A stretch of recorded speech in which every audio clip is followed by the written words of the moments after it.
très chers amis amoureux d'un livre, 1000 idées. Aujourd'hui, nous allons parler de quelque chose de très important, d'intéressant, qui va une fois de plus vous faire plaisir. Alors, nous allons parler de ce roman qui a pour titre Arsenic. Pourquoi Arsenic? Eh bien, je ne sais pas, on va tous ensemble les découvrir. Il faut savoir que Arsenic était un roman qui a reçu le prix du meilleur écrivain de l'Alliance franco-congolaise en 2005. Et la personne qui a écrit ce livre, c'est tout simplement M. Kabea Vuluka Valeri. Alors, M. Vuluka Valeri est écrivain, il est aussi professeur, docteur en droit et professeur des universités à qui nous disons bonjour et bienvenue.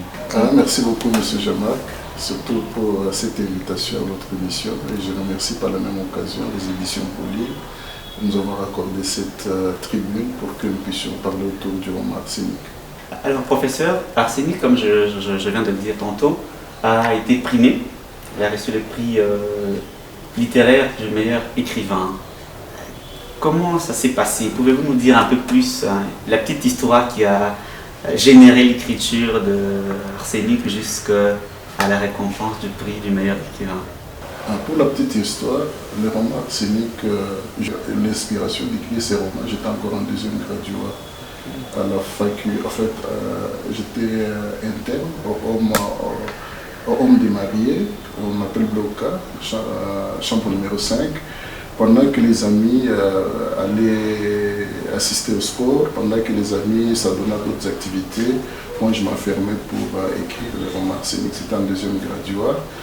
Mais curieusement, j'ai eu à bénéficier du financement qui a permis à ce que je puisse éditer les romans. C'était en 2000, pratiquement 5 au début, j'ai reçu un soutien de Nestor Ndiambwana, comme j'étais vice-président de la Pléiade congolaise. La Pléiade congolaise, c'est INASBEL, à vocation culturelle. C'est à cette occasion que j'ai été découvert et on a reçu ce financement pour éditer effectivement Arsenic. Et quelques temps après, on a été informé que l'Alliance franco-congolaise de Kananga recueillait les manuscrits des auteurs, des écrivains, pour un concours qui devrait être organisé. Et c'est la faculté de lettres de l'université de Kinshasa qui constituait pratiquement les jurys. Les jurys étaient constitués de professeurs de la faculté de lettres de l'université de Kinshasa. Alors on a recueilli à peu près 5000 manuscrits. Wow. Sur les 5000 manuscrits, parce que c'était les deux provinces, la province du Kasaï occidental à son temps et la province du Kasaï oriental à son temps. Alors on a recueilli à peu près 5000 manuscrits et les professeurs de la faculté qui ont été choisis pour constituer ces jurys-là ont primé 2 romans tout simplement sur les 5000 manuscrits. Il y a Arsenic et puis aussi un écrivain de Mbujimai. Donc nous étions 2 écrivains à pouvoir recevoir ces prix à l'issue de ces concours. On a recueilli à peu près 5000 manuscrits. Voilà en passant. Wow. De quoi il était question. Wow. Très cher ami amoureux d'un livre, 1000 idées, vous venez de suivre la réponse du professeur. C'est sur plus de 100 000 candidatures qu'il a eu à être primé. Donc vous sentez que la teneur de son écriture est d'une portée extrêmement importante. Alors professeur, de quoi est-il question finalement dans Arsenic qui a fait qu'on puisse le primer meilleur écrivain? Oui, pour revenir d'abord au prix, oui. En fait, il s'est analysé une somme d'argent. Okay. Cette somme d'argent a permis aussi la diffusion du roman Arsenic. Mais de quoi il est question? Arsenic, c'est une histoire d'un jeune garçon qui venait à peine de franchir l'adolescence, à peine 16 ou 17, 18 ans, qui est né dans une famille aisée, parce qu'un père commerçant avec 2 magasins, avec beaucoup de maisons sur la ville et ailleurs, mais il était le fils unique de M. Makenga. Alors c'est une famille qui vivait dans une sorte de solitude.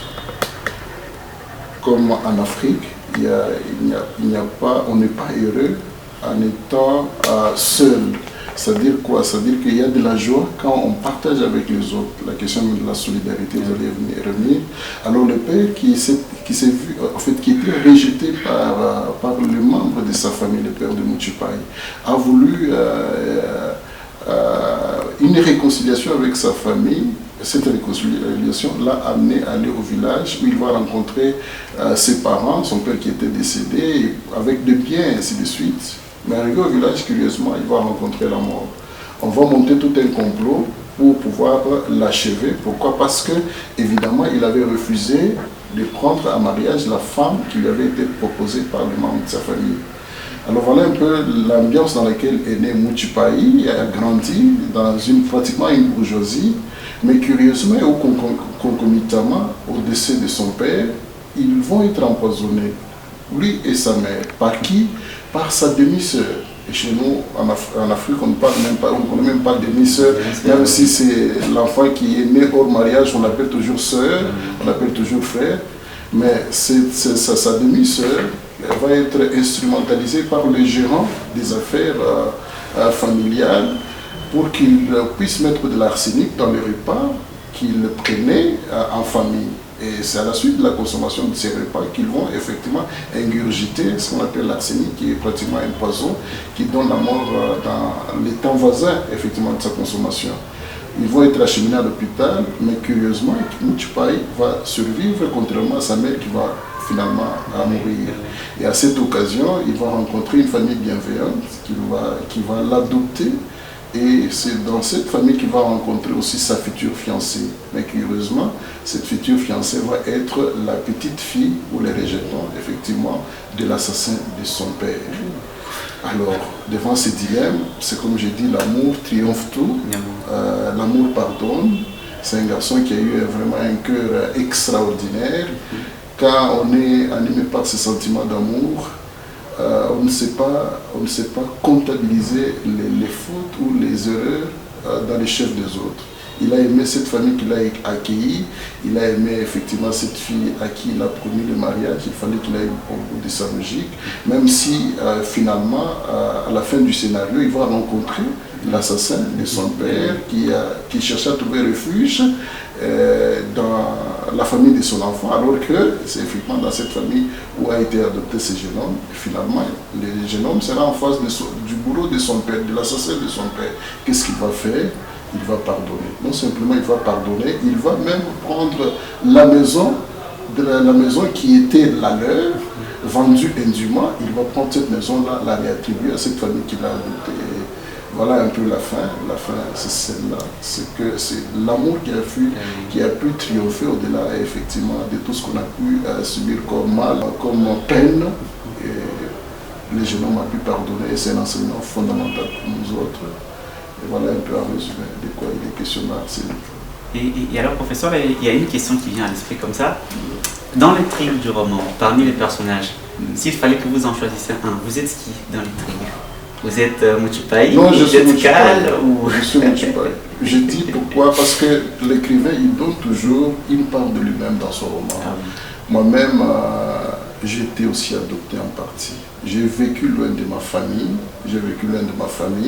mais c'est une famille qui m'a adopté. Cette famille qui m'a adopté, en tout cas, j'ai voulu personnaliser, j'ai voulu me projeter dans le personnage de Mouchipaï, même si c'est difficile d'incarner effectivement la peau de Mouchipaï. C'est vrai, nous les écrivains, on pimente un peu pour rendre le texte encore alléchant, mais c'est pas facile. Mais j'ai compris que il y a des familles bien, au-delà des attachements, au-delà de quoi, il y a toujours des personnes bien qui peuvent vous accueillir, qui peuvent vous donner un toit, qui peuvent vous donner l'éducation, qui peuvent vous donner la formation. Et cette famille, elle m'a donné aussi une part d'éducation, une part de formation. C'est cela pratiquement l'image de Mouchipaï. En tout cas. Et alors, professeur, si on entre dans le vif du sujet, c'est que dans l'arsenic, dans lisant, on trouve qu'il y a beaucoup de problèmes de chaque jour qu'on retrouve. Problèmes d'accès à l'eau potable, l'électricité, on ne parle même pas. Il y a des problèmes de poisonnement, beaucoup de problèmes qui arrivent dans ce roman. Est-ce que, en dénonçant ce problème-là, parce que je pense que quand on parle d'une histoire, ou lorsqu'on écrit, on essaie toujours de prendre position, même si on ne le dit pas ouvertement. Est-ce qu'aujourd'hui, vous pouvez vous déclarer comme étant un écrivain engagé pour dénoncer les maux de son temps? L'écrivain, il décrit les travers de la société. Écrivain engagé, s'il faut nous placer dans un contexte où on fait une revendication sociale, éthique, morale ou sociale, ça a été toujours ma passion, d'être en présence d'une société juste. En fait, par ma nature, je n'aime pas l'injustice. L'injustice, c'est par rapport à cet enfant qui ne sait pas accéder à l'éducation, alors que les autres ont suffisamment de moyens pour faire étudier, n'est-ce pas, leurs enfants, même outre-Manche. Lorsque nous allons parler avec vous des harcelés et de ne divorcez pas papa, vous allez vous rendre compte qu'il y a la fille du ministre qui refuse d'aller étudier à Harvard, qui refuse d'aller étudier à Sorbonne, alors que les enfants adoptifs de cette famille du ministre, Mouchipaï en question, c'est la suite de Mouchipaï, ils vont accepter d'aller étudier à Harvard et à Sorbonne. La fille, elle va dire, moi je vais étudier dans les mêmes conditions que mes frères ici présents. Pourquoi est-ce que vous n'aurez pas de conditions d'études ici au pays et puis vous voulez mettre beaucoup de moyens pour me faire étudier à l'étranger où il y a de bonnes infrastructures, il y a des enseignements de qualité. C'est vrai que, et je l'ai dit même dans le cadre de ma thèse, comment est-ce qu'effectivement on peut concevoir qu'on soit en présence, on ne parle pas de la politique certes, mais vous parlez par exemple de l'écrivain engagé, celui qui est appelé à dénoncer certaines pratiques qui n'encourage pas ce qu'on appelle la justice sociale. Comment voulez-vous, par exemple, que l'on soit en présence d'un Parlement avec 500, une Assemblée nationale avec 500 députés qui touchent une somme considérable d'argent, alors qu'on pouvait, par exemple, réduire ces parlements à 150 ou 200 et prendre les surplus, verser ça dans l'éducation, verser ça dans la rémunération des professeurs, des enseignants qui peinent à nouer, par exemple, le bout du mois. En fait, c'est ça là En fait, c'est cela ma passion. Ma passion, c'est quoi? Mon idéal, c'est construire une société juste. Si, à travers les écrits, je dénonce, et effectivement, pour parler effectivement de cette question, vous avez par exemple dans le roman « Ne divorcez pas papa », on amène les gens à l'hôpital, il n'y a pas de produits médicaux. Certains vont mourir parce qu'on ne sait pas accéder à des soins de santé locale. C'est un problème. Alors que nous sommes dans un pays qui a suffisamment de potentialité et que cette justice sociale ne suit pas. Ne suit pas, c'est quoi, la répartition des richesses nationales. Il faut arriver à les répartir de sorte que moi, le ministre, j'accepte, au lieu que je touche par exemple 20 000 $ ou 15 000 $, j'accepte de toucher 5 000 $ pour que le reste soit redistribué aux professeurs d'université, aux militaires qui abattent un travail vraiment très considérable. Aujourd'hui, vous voyez, à la députation, on a 20 000 par exemple candidats sur 500 sièges. Pourquoi est-ce que nous courons tous vers la politique? Parce que nous savons que c'est là qu'on peut gagner suffisamment d'argent pour se construire une maison, pour mener une vie qui correspond à la dignité humaine. C'est pourquoi nous tous nous courons, n'est-ce pas, vers la politique. Or, si nous pouvons intérioriser, révolter, parce que nous parlons aussi d'une certaine révolution, révolter les choses dans le sens de permettre à ce que non, nous partageons plus ou moins équitablement les médecins, les militaires, les professeurs d'université, ces fonctionnaires, si nous avons les uns des autres ont une part de rémunération qui puisse permettre à ce qu'ils nous, le bout du mois, on n'aura pas d'engouement dans la politique. Nous tous, on n'a pas besoin forcément de faire la politique. Mais on fait la politique parce qu'on sait que c'est là qu'on peut suffisamment gagner, alors que pratiquement ça pose un problème. Si c'est cela que l'on appelle l'écrivain engagé, effectivement, je suis dans cette lutte-là pour une justice sociale, une justice redistributive. Voilà un grand résumé. Et il y a un autre thème dont on ne parle pas souvent en société, c'est la prostitution des mineurs. Et il y a dans le roman, d'ailleurs, on en parle, avant Michika, qui a été confronté à ce problème-là de prostitution en tant qu'étant mineur, et vous étant juriste. Que dit le droit congolais à propos de la prostitution des mineurs dans la République? Oui, pour parler de Michika, est-ce que c'est de la prostitution ou carrément c'est le fait de bénéficier d'un soutien de quelqu'un? Oui. En fait, la prostitution, c'est une situation dans laquelle quelqu'un fait effectivement des questions sexuelles, des rapports sexuels, une profession. Une profession, c'est-à-dire aujourd'hui ils peuvent être avec tel partenaire, demain avec tel autre partenaire, pourvu qu'il arrive à réunir quelque chose pour permettre à ce qu'il puisse survivre. La question de la prostitution par rapport au droit positif congolais, il faut dire que quelqu'un qui se livre à la prostitution, ce n'est pas érigé en infraction comme tel. Mais pour revenir au cas des mineurs, pour les cas des mineurs, il n'y a pas de prostitution pour les mineurs. Le fait d'avoir des relations sexuelles avec une personne qui a moins de 18 ans, c'est déjà une infraction. C'est punissable par la loi. Donc je pense que nous allons par exemple de 5 à 20 ans de servitude pénale. Donc peu importe que la mineure ou les mineurs, parce qu'il y a aussi des garçons qui peuvent faire l'objet de viol ou également de filles. Là on parle même de viol, on ne parle même pas de la prostitution. Là on parle de viol. Même si la jeune fille est consentante, même si elle est consentante en contrepartie de l'argent, c'est un viol. Ça, c'est la loi de 2006 qui est vraiment très sévère et qui incrimine effectivement ce comportement, peu importe le quoi. Mais non, s'agissant de la prostitution comme telle, comme une activité professionnelle, ce n'est pas érigé en infraction. Mais le fait de tirer profit de l'exploitation sexuelle de quelqu'un d'autre, ça, c'est érigé en infraction. Soit le proxénétisme, soit on parle même du souteneur, c'est-à-dire quelqu'un qui vit de l'exploitation sexuelle d'une autre personne comme activité. Le fait, n'est-ce pas, d'entretenir des maisons de débauche, cet acte-là, effectivement, est réprimé, n'est-ce pas, par le code pénal congolais livre 2. Alors professeur, là il y a une autre question qui me vient comme ça à l'esprit, que l'on peut se poser, une question peut-être d'éthique ou de morale. Est-ce que, même si la loi ne condamne pas directement, est-ce que moralement ou éthiquement parlant, est-ce que c'est acceptable? Vous allez vous rendre compte effectivement que la question de la prostitution est mise sur les comptes de la moralité publique. Oui. C'est un acte attentatoire à la morale, tout à fait. Mais nous nous disons, est-ce que parce que c'est attentatoire, n'est-ce pas, à la morale, que cela doit être érigé en une infraction? Là, le législateur n'est pas allé jusqu'à ériger en infraction le fait d'avoir des rapports sexuels avec un autre partenaire. Mais par contre, il érige en infraction le fait d'exploiter la sexualité des autres pour tirer profit. Et si c'est soi-même? Si c'est soi-même, il n'y a pas d'infraction autre mesure. Mais par moment, je me dis, est-ce que le législateur n'est pas... pourquoi n'est-il pas allé au bout de sa logique? Parce que tout compte fait, soit vous érigez en infraction le fait de se prostituer par rapport à une personne, même de manière isolée, ou soit de libéraliser tout simplement. Libéraliser, c'est-à-dire et le fait de se prostituer et le fait d'exploiter la prostitution d'autrui, alors il ne faut pas alors ériger en infraction. Comment est-ce que vous allez ériger en infraction le fait d'exploiter la sexualité d'autrui alors que vous n'érigez pas l'acte lui-même, n'est-ce pas, comme étant un acte infractionnel? Sinon, je comprends en pensant que la personne peut recevoir une invitation pour telle ou telle autorité, pour une nuit dans un hôtel en contrepartie de l'argent.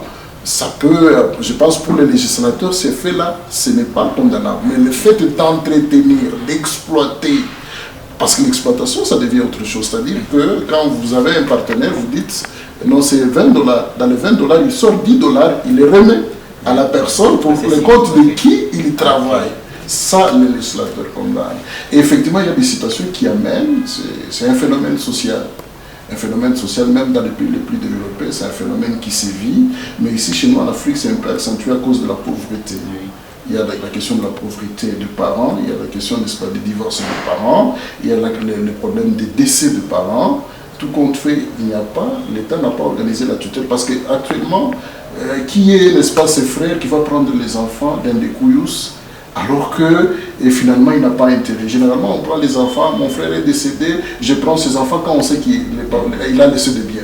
Mais quand il n'a pas de biens, on ne vous accepte pas. Mais quand on ne vous accepte pas, vous trouvez refuge auprès de qui? Vous trouvez refuge auprès des institutions, des ASBEL, Bakanja et les autres qui reçoivent par exemple ces enfants orphelins et consorts. C'est un poids et même une responsabilité. Nous disons que l'État doit s'assumer dans des circonstances comme ça. C'est pourquoi on parle même de la tutelle de l'État. La tutelle de l'État, c'est-à-dire que l'État doit intervenir pour encadrer ces jeunes gens. Parce que quand on le fait parce qu'on a manqué le savon, on fait la potion parce qu'on a manqué la lotion, on fait la potion parce qu'on a manqué l'habit, on fait la potion parce qu'on a manqué les téléphones. Mais si vous êtes dans des structures où, effectivement, vous êtes pris en charge, ne serait-ce qu'en prenant en compte vos besoins les plus élémentaires ou les plus fondamentaux, je pense que la tentation, mais la prostitution est sensiblement réduite pendant un peu possible. Oui. Et aussi, il y a tellement, comme vous l'avez dit d'ailleurs, étant écrivain engagé, il y a énormément de termes qu'on ne dit pas dans notre société, qui se disent tout bas, mais que vous avez essayé de ressortir. Le problème du mariage forcé. En lisant, je me suis dit, tiens, on n'est quand même pas au XVIIIe siècle, on n'est pas au XIXe siècle. Mais c'est en plein 21e siècle où on sent que le problème persiste encore. Et d'ailleurs, les chiffres à ce point-là, ils sont très alarmants, surtout pour l'Afrique subsaharienne et pour notre pays. Là encore, je reviens à vous en tant que juriste. Qu'est-ce que le droit dit par rapport au mariage forcé? Est-ce que les législateurs acceptent que l'on force des individus à se marier de manière précoce, ou est-ce que c'est du libre arbitre, on a le choix entre le faire et ne pas le faire? D'abord, en passant en droit coutumier, il y avait ce qu'on appelle les sorora et les lévira. Oui. Le fait qu'une femme arrive à perdre son mari, il peut aller chercher dans la famille du garçon, oui, du dépouillus pour se faire se piquer un mari. Quand la femme, l'homme perd, n'est-ce pas, de femme, il va, n'est-ce pas, dans la famille de la sœur, pour voir si on peut lui trouver une femme là-bas pour, n'est-ce pas, garder la progéniture et consorts. Et ce sont des pratiques qui ont été considérées comme contre-léguées par les législateurs actuels, en fait les législateurs congolais, parce que c'est des pratiques coutumières mais qui sont condamnées par les législateurs à travers notamment les codes de la famille. Oui, c'est une question qui est pendante, qui sévit. D'ailleurs, pour ceux-là qui sont fondamentalistes sur le plan religieux, vous avez nos frères branhamistes, vous ne pouvez pas les épouser en dehors, n'est-ce pas, des frères branhamistes. Vous ne pouvez pas, il y a même des confessions religieuses qui n'acceptent pas à ce que l'on aille épouser en dehors de la confession religieuse. Et même dans des églises de réveil, vous dites pentecôtistes, on vous dit que si vous allez épouser ailleurs, en tout cas je ne bénis pas, moi pasteur, je ne bénis pas votre mariage. Vous voyez un peu, c'est des problèmes. C'est des problèmes qui sévissent. Peut-être que dans l'Afrique du Maghreb, c'est même pire. Là, c'est l'islam. L'islam, c'est la charia, c'est la femme, on doit la choisir dès le bas âge, on sait qu'elle doit appartenir à tel ou à tel. Et moi, j'ai vu une histoire où une Belge, une femme arabe qui était obligée d'épouser un homme parce que c'était forcé dans la famille, c'était une contrainte familiale. Mais qu'est-ce qu'il a fait au niveau du mariage? Elle a commencé à commettre des scandales. Des scandales, c'est-à-dire elle arrive là-bas et ne fait pas l'aliment à son mari, et par moment, et finalement, pour faire quoi? Pour obtenir le divorce. Et quand elle a obtenu le divorce, elle s'est dit, oh, je suis quitte. Elle s'est arrangée pour ne pas concevoir. Dans le but de se comporter, n'est-ce pas, bizarrement, au point d'obtenir même le divorce. Et finalement, elle a pu arriver à le faire, et tout compte fait, cette fois-là, elle s'est mariée avec une personne de son choix. Dans le droit congolais, le fait de forcer le mariage, ce n'est pas permis, c'est illicite. Le mariage, c'est un consentement mutuel entre les futurs époux. Donc personne ne peut interférer dans le choix d'un partenaire par des couples, par des futurs époux adultes et consentants. Donc c'est une erreur. Et effectivement, vous allez le constater même dans les romans de divorce. Je n'anticipe pas. Dans les romans de divorce, c'est pas papa. Où le père estime qu'il doit maintenir son poste de ministre parce qu'effectivement, le fils du ministre tient à tout prix à épouser sa fille. Il dit à sa fille, ma fille, si vous n'acceptez pas le fils du président, je vais perdre mon ministère. Mon ministère était ministre de la Justice. Alors la fille lui dit, tu retournes dans la faculté. C'est la suite de Mouchipaï. C'est même Mouchipaï qui revient également. Quoi. Il dit, vous retournez à l'université. Vous avez dit, ma fille, je vais retourner à l'université pour gagner quoi? Il n'y a pas. Il dit, non, mais vous êtes au gouvernement, vous pouvez faire changer les lignes pour que toutes les autres couches soient prises en charge. Voilà tous les problèmes. C'est un problème réel. Nous vivons ça au quotidien, et dans les églises, et dans des familles, et dans des sociétés. Ce sont des questions qui sont vraies, mais qui, par ailleurs, sont considérées comme illicites ou à marge de la loi, selon les codes de la famille. Et parlant d'ailleurs du mariage forcé, il y a une autre question qui vient, c'est celle de savoir, c'est quoi finalement les mariages?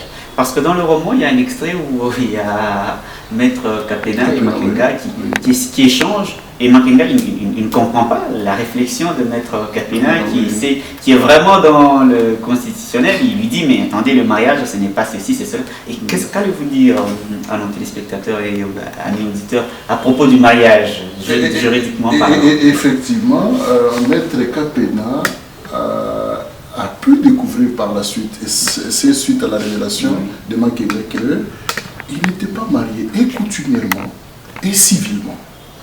C'était ça, il vivait pratiquement, n'est-ce pas, dans le concubinage. Le concubinage ne peut pas produire des effets en droit.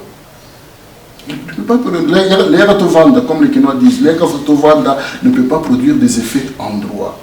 Vous voyez, c'est ce que Maître Kapena va conseiller Makenga, que vous devez vous marier, n'est-ce pas, selon les prescrits de la loi. nous irons auprès d'un officier de l'état civil qui va célébrer le mariage et la dot, nous allons déposer auprès de l'officier qui est à l'officier d'inviter la famille à pouvoir prendre la dot. Et il y avait même aussi question de l'enfant qui était né hors mariage, Mishika, un enfant né hors mariage. Il fallait qu'il soit réintégré dans la famille. Maître Kapena va dire à Makenge que tu dois reconnaître l'enfant que tu as fait né, qui est né hors mariage. Généralement, ce sont des enfants qui viennent comme ça et on se dit, si on les réintroduit dans les mariages, ils vont être des perturbateurs, il faut créer des troubles. Mais ce sont des enfants, nous devons nous assumer. Quand vous avez fait un enfant ailleurs, vous devez vous assumer. Et cet enfant a les mêmes droits que les enfants qui sont nés dans les mariages. C'est tous ces conseils que Kapena, en tant qu'homme de loi, va donner à Makenge pour qu'il puisse régulariser sa situation matrimoniale et même l'intrusion de la famille de cet enfant qui est né hors mariage. Et il y a une autre question qui revient par rapport au feeling de l'histoire, de l'intrigue, du roman. On se rend compte, on se pose finalement la question de savoir est-ce que la solidarité existe encore? Parce que quand on voit ce qui se passe, à un certain moment on se dit tiens, est-ce que vraiment nous sommes solidaires les uns envers les autres? Que pensez-vous de la solidarité, surtout dans ce monde où on a tendance à être tous capitalistes? Pensez-vous qu'il existe encore un peu de solidarité? Oui, il existe un peu de solidarité, même si le phénomène de l'urbanisation, de la forte urbanisation ou du capitalisme est en train de faire que cette solidarité se dilue peu à peu. Mais il faut dire que nous les constatons, que ce soit dans les cérémonies de mariage, que ce soit dans le cas de décès, que ce soit dans le cas de baptême, que ce soit, on sent cette solidarité. Et c'est même une caractéristique, n'est-ce pas, pour les peuples africains. Regardez, n'est-ce pas, dans le moment de deuil, combien de gens accourent de partout. Et par moment, et ailleurs, on a l'assurance vie. Ailleurs, quelqu'un fait un budget pour enterrer l'un des membres des familles. Mais chez nous, on n'a pas de budget pour ça. Mais vous vous rendez compte que quand vous êtes dans cette situation, il y a toujours des gens qui viennent, qui avec une enveloppe, qui avec un peu de sucre, qui avec un peu de café, pour effectivement vous épauler, n'est-ce pas, dans les circonstances. Nous les voyons quand on récolte 100 francs, 50 francs dans les quartiers qu'on sort. C'est pas que forcément la personne était dans le besoin, mais c'est au nom de cette solidarité. On le voit dans le mariage. On le voit, les cas les plus patents, quand on est malade. Allez sous d'autres cieux. Il existe des hospices de vieillards. Ici, est-ce que chez nous, il existe des hospices de vieillards? On n'en a pas besoin. On n'a pas besoin des hospices de vieillards. Nos vieillards, nous restons avec eux dans nos maisons. Vous voyez, les hôpitaux, c'est pas la notion de l'hôpital, c'est pas la notion que l'Occident a de l'hôpital. L'Occident a la notion de l'hôpital, c'est le malade avec le patient. Mais chez nous, la notion de l'hôpital, c'est le patient avec le médecin, avec sa famille, avec ses relations. Vous allez vous rendre compte que la personne vient, même s'il n'y a pas de lit, pour les gars malades, il étale même son pain par terre pour faire quoi? Pour l'assister. Même si on n'a pas quelque chose, le fait d'être à côté, ça donne un peu de réconfort, ça rassure la personne qui est malade que je ne suis pas abandonné, je ne suis pas un déchet ou une loque humaine, mais je suis considéré dans la société. Voilà un peu la notion de la solidarité. Alors, professeur, nous tendons petit à petit vers la fin. En lisant votre roman, personnellement, je me suis dit, tiens, sans avoir lu d'ailleurs la 4e de couverture, pour connaître que vous êtes professeur de droit, je me suis dit tout de suite, le monsieur qui a écrit ces romans est un juriste. Pensez-vous que le côté juriste influence votre écriture? Absolument. Absolument. Pour la petite histoire, je me suis retrouvé à la faculté des lettres. Mais j'ai compris que ce n'était pas mon milieu naturel. Je n'ai même pas terminé l'année, je suis vite retourné en droit. Vous voyez? Et c'est vrai, même quand on écrit, vous sentez que c'est une plume et un lapin, n'est-ce pas, du juriste dans le roman. Les droits, c'est quoi? C'est réguler tout simplement la société. S'il n'y a pas de droits, nous vivrons comme des animaux. Donc ça nous accompagne, c'est aussi un phénomène social. Oui. Alors, professeur, nous sommes arrivés à la fin de ce magazine. Qu'est-ce que les amis téléspectateurs, amis auditeurs de ce magazine vont retenir de Arsenic? Il y a de bonnes choses dans Arsenic. Ce que je déplore, c'est qu'il y a peu d'engouement, n'est-ce pas, vers la lecture. C'est bien dommage. C'est bien dommage par rapport à notre jeunesse, parce que effectivement, les livres, c'est tout pour nous. C'est vrai que nous avons aujourd'hui l'Internet et qu'on sort, mais ça ne peut pas supplanter les livres. Même si les livres, on peut les lire en ligne, c'est vrai, mais la version en dur, ça vous met en communion avec l'auteur, avec l'écrivain. Nous avons été les fruits de cette expérience et les fruits de beaucoup de lectures. Alliance franco-congolaise. Ici chez vous, je pouvais me payer tel ou tel roman, ça pouvait toujours m'aider à pouvoir construire aussi, à écrire mon roman Arsenic ou les autres romans par la suite. Ce que les lecteurs, ce que je peux conseiller aux lecteurs, c'est qu'ils viennent aux librairies Pauline, qui sont partout à travers la ville et même en dehors de la ville ici, qu'ils viennent. Il y a des prix très très compétitifs. Du reste, quand vous nous contactez personnellement, on ne peut pas vous vendre à ces prix. Mais quand vous venez aux éditions, aux librairies Pauline, vous trouvez ces ouvrages, ces romans à un très bon prix. Et j'ai compris les soucis de la maison, c'est promouvoir l'écriture, au-delà effectivement des considérations matérielles. Les romans Arsenic, il est très captivant quand vous le lisez. D'ailleurs, quand vous l'avez entre les mains, vous lisez la première ligne, vous ne vous ratez pas à la première ligne. L'intrigue est telle que ça vous pousse à lire jusqu'à la fin pour en connaître le dénouement, comme nous le disons.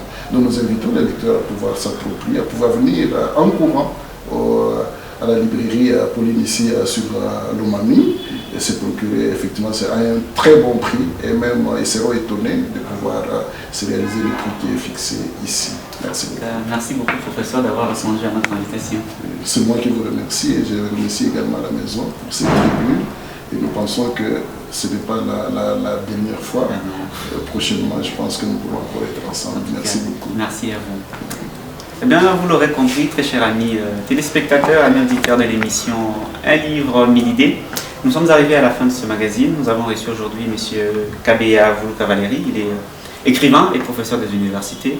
Et nous avons échangé autour du roman Arsenic, qui, je rappelle, est un roman qui a reçu le prix du meilleur écrivain de l'Alliance franco-congolaise. À vous tous qui avez aimé ce magazine, dites merci à l'équipe technique, assurée de main de maître par la révérende sœur Marie-Justine, la supervision et la coordination de Monseigneur Adolphe Solucci. N'hésitez pas à aller faire un tour sur notre compte YouTube, Un livre, 1000 idées. Partagez énormément les liens, ça sera toujours bénéfique pour vous et pour les autres. Espérons vous revoir prochainement. D'ici là, restez en compagnie de nos programmes. Au revoir. Je te dirai ce que tu deviendras.